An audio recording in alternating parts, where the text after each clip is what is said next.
¿Podría describirnos cómo fue su situación económica en la época de los 90? Bueno, nosotros teníamos negocio propio y veníamos como creciendo. Habíamos comprado la casa, el auto. A todo esto fue en los 80 y en los 90 sí tuvimos que trabajar mucho y lo que sí veíamos como frutos del trabajo. Trabajábamos muchas horas y, y podíamos progresar y vivir bastante bien. ¿Cómo fue, según su punto de vista y su experiencia, el neoliberalismo en dicha época? En cuanto a experiencia, quizás sin conocer de política, fue relativamente bueno para el corto plazo, digamos. Quizás no había en el pueblo o en muchos la conciencia de que las medidas que se tomaban a largo plazo iban a ser negativas. Así que, bueno, se vivió en ese momento como algo positivo porque relativamente se podía progresar de alguna manera. Lo que sí, bueno, había políticas como la privatización que por ahí hacían mucho ruido y había gente en contra, pero en general no todos estaban bien enterados de cómo iba la cuestión y cuáles serían después las consecuencias. ¿Podría contarnos qué le pareció la dimensión del cambio en los factores políticos y económicos desde el modelo neoliberal hasta la actualidad? En cuanto a los cambios políticos, quizás empezaron los cambios cuando empezó la democracia en 1983 y a lo mejor eso hacía que al ser como nuevitos en el tema no hubiera mucho control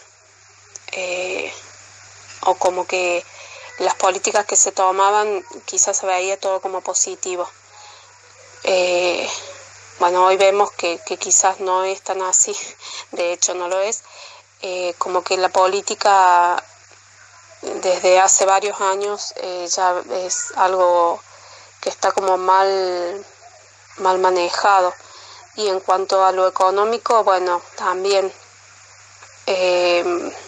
hubo épocas de crecimiento, quizás cuando el Estado estaba bien, como que se buscaron, como decía antes, salidas a corto plazo que beneficiaran al Estado y bueno, que por eso en la actualidad nos vemos como afectados negativamente. Eso hizo también que la política fuera como una mala palabra para muchos, porque los políticos buscan por ahí su propio beneficio o el beneficio del momento y no piensan a futuro. De las empresas que proponía cierto modelo. La privatización en sí me parece una buena estrategia en el caso en que el Estado se vea como superado por tener demasiadas actividades. En el caso en que son muchas empresas, digamos, a su cargo. En el caso específico de nuestro país, creo que la privatización en realidad fueron pocas empresas y me parece que fue más para obtener un beneficio en el momento. Así que no me parece que estuviera muy bien planteado, o quizás no fue con una buena intención o una buena causa, o a lo mejor sí y no se logró. Pero sí me parece que trajo bastantes problemas aparejados en nuestro país y no me parece que haya sido la mejor opción. Sobre todo por esto del beneficio, que insisto, ese beneficio a corto plazo que buscan la mayoría de los políticos, sin pensar en las generaciones futuras, sin pensar en el crecimiento del país. A partir de su experiencia, ¿cómo cree que afectó la privatización de las empresas a la mayoría de la población de la época?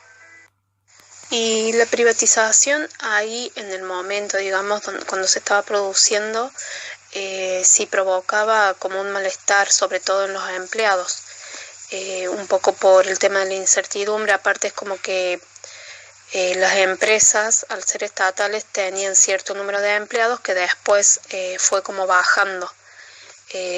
Cuando se privatizaban, tenían menos empleados las empresas, o sea, había gente que estaba quedando sin trabajo.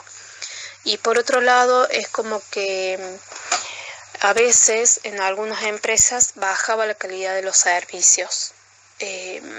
Entonces, y hasta por ahí aumentaban también las tarifas, los costos para el pueblo. Entonces sí había como un descontento general en ese sentido. Por último, ¿cree que el gobierno actual propone cierto tipo de neoliberalismo? Mira, sinceramente hasta acá me parece como que no me queda muy claro qué es lo que pretende hacer el gobierno actual. No sé si quizás sea, o sea, me da la sensación que por ahí busca llevar a cabo políticas que traigan como cierto alivio, quizás más a largo plazo que a corto plazo. Y eso, dentro de todo, me parece positivo. Ahora no me queda claro si tiene un perfil de neoliberalismo. No podría asegurar que sí o que no. Quizás tenga que informarme un poco más para poder responder, digamos, con conocimiento esta pregunta, ¿no?